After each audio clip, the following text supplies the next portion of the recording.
जय जगन्नाथ आपण समस्त देखिपे मौसी मान कांधे लुगा ये जो दीदी और भाई से आनी बहुत खुशी लगे मुझे समस्त ओडावासी को अनुरोध करुँच आपने भी एमती आसतु एमती मौसा मौसी सहित मो घर बुद्धा आश्रम समय बितातु। आड्रेस टी हूँ जगतसिंहपुर जिला अड़ंग मो घर बुद्धा आश्रम नीलकंठ मंदिर पाखे जदि आप चाहिए समय बिताई एमती आसीपारे बहुत खुशी लगे। दीदी आपको केमी लगे ये जो अनुभूति फास्ट समस्त लाइफ स्टोरी हिस्टोरी भाई मान समस्त नमस्कार भौणी मान आठिके मत भारी खुशी लगे जो मौसी मैंने अच्छा साहय करतु साहय हाथ बढ़ातु आती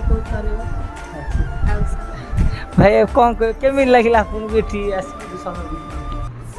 मौसी सब नमस्कार बहुत भल लगे आशीर्वाद आम पाखे था आम